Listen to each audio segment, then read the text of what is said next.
In the wake of the horrific Paris attacks, we're seeing a strange narrative developing in American politics, and particularly as it relates to the 2016 election. It requires American boots on the ground in Syria, and we need more American boots on the ground in Iraq.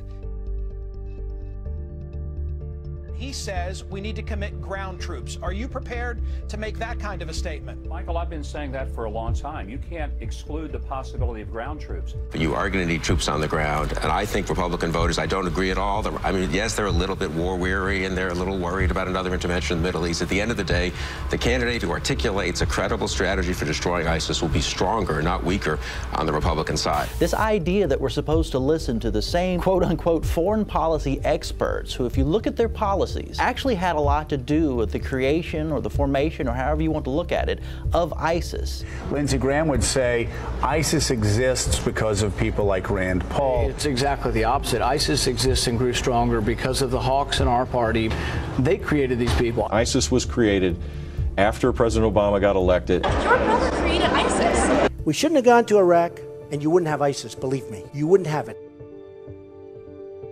The evidence we have gathered all points to a collection of loosely affiliated terrorist organizations known as Al-Qaeda. Its goal is remaking the world and imposing its radical beliefs on people everywhere.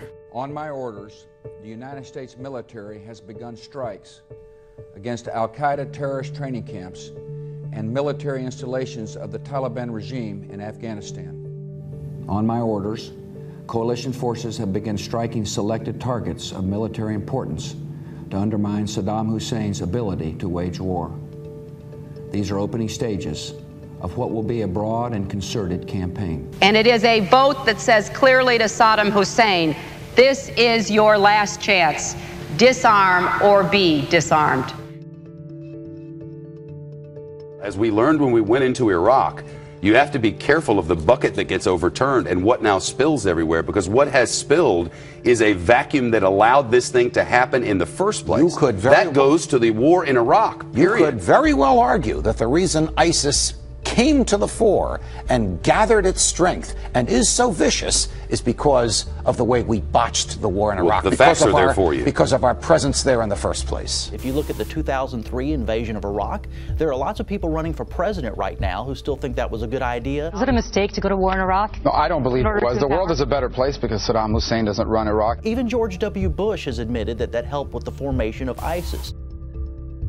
Up to 10,000 U.S. troops will remain in Afghanistan until at least the end of this year. And all of this comes amid claims that some Taliban members who are already threatening the government of the president, Ashraf Ghani, are now also pledging allegiance to ISIS. The UN warns ISIS is getting a foothold in Afghanistan. If you look at the destabilization of Libya when we toppled Gaddafi, that destabilization and the chaos in that country actually helped ISIS. We are less safe because Gaddafi's gone. Libya is now a failed state. A third of Libya pledges allegiance to ISIS. So I fault Hillary Clinton, I fault President Obama, but I also fault the neoconservatives within my party, like Rubio, who have been eager for war in Libya and Syria and Iraq. They want a no-fly zone in an airspace where Russia's already flying. It's a foolhardy notion, and people really, this is the kind of stepping it up to a debate over who would best be commander-in-chief that we really need in our country.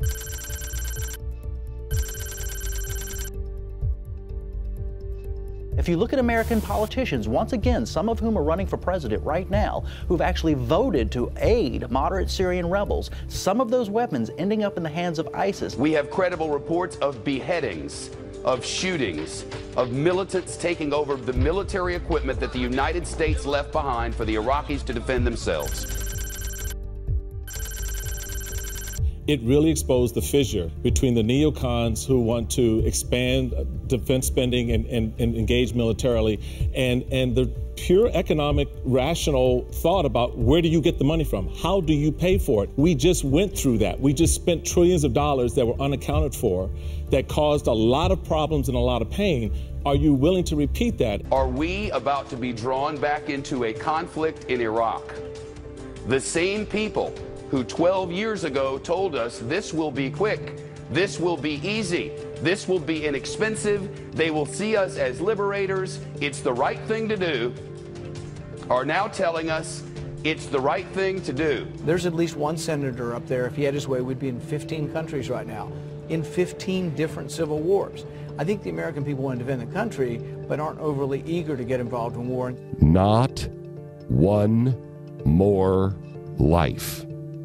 Not one more dollar, not one more airplane, not one more bullet, not one more Marine, not one more arm or leg or eye, not one more. Our days of being the world's policeman, our days of interventionalists is over. If we are directly attacked, so be it.